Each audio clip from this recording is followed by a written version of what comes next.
నమస్తే, welcome to INB news.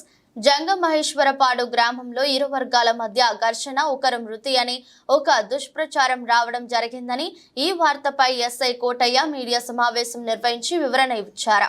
గ్రామానికి వెళ్లి తాను క్షుణ్ణంగా పరిశీలించానని, అసలు విషయానికి వస్తే అక్కడ ఆమెకు 5 సంవత్సరాల నుండిలో బీపీ ఉందనే కారణం చేత సాయంత్రం 6:30 సమయంలో ఆమె స్పృహ తప్పి పడిపోవడం జరిగింది.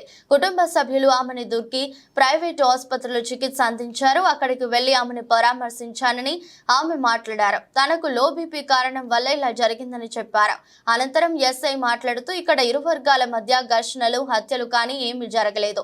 ఇలా చేయడం వల్ల గ్రామంలో ఇరు వర్గాల మధ్య సమస్యలు తలెత్తడం జరుగుతుందని, కావున మీడియా మిత్రులకు తెలియచేయడం ఏమనగా, ఏ విషయాన్ని క్షుణ్ణంగా తెలుసుకుని నిజాలు తెలుసుకుని వార్తలను ప్రచురించండి. ఇలా దుష్ప్రచారాలు చేస్తే వారిపై కేసు నమోదు చేసి కఠిన చర్యలు తీసుకోబడతాయని ఎస్ఐ కోటయ్య తెలిపారు.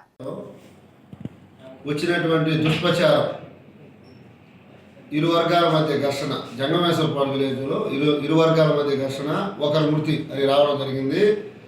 దాన్ని క్షుణ్ణంగా పరిశీలించి ఆ విలేజ్లో వెళ్ళి కనుక్కోగా అక్కడ ఒంటేరు వెంకమ్మ, వయసు 50 సంవత్సరాలు, ఆమెకి గత 5 సంవత్సరాల నుంచి లో బీపీ ఉంది.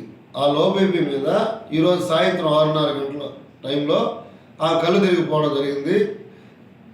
పడిపోవడం జరిగింది.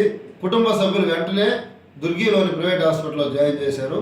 ఇప్పుడు ఆమెకి బాగానే ఉంది. ఆమెతో మాట్లాడితే నేను ఆరోగ్యరీత్యా సరిగా లేక ఈరోజు ఇలా జరిగిందని చెప్పడం జరిగింది.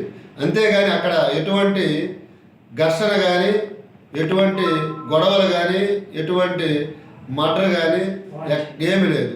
ఇటువంటి దుష్ప్రచారాలు చేయడం వల్ల ఆ ఊర్లో రెండు వర్గాల మధ్య ఏదైనా జరిగేదానికి కూడా ఆస్కారం ఉంటుంది. కాబట్టి నేను మీడియా మిత్రులకి తెలియజేయడము, వాళ్ళకి హెచ్చరించడం ఏమనగా, మీరు ఏదైనా ఇటువంటి సమాచారం వచ్చినప్పుడు దాన్ని క్షుణ్ణంగా పరిశీలించి నిజాలు తేల్చుకొని దాన్ని బట్టి మీరు మీడియాలో ఇవ్వాలి. అంతేగాని ఏదో ఊహించుకొని మీరు ఇలా దుష్ప్రచారం చేయడం వల్ల ఆ ఊర్లో అలజడులు జరుగుతాయి. దీని మీద అటువంటి దుష్ప్రచారం చేసిన ఏ వ్యక్తినైనా, ఏ మీడియా వ్యక్తి మీదైనా కఠినమైన చర్యలు, కేసులు కట్టి తీసుకోవడం జరుగుతుంది. గమనించగలరు.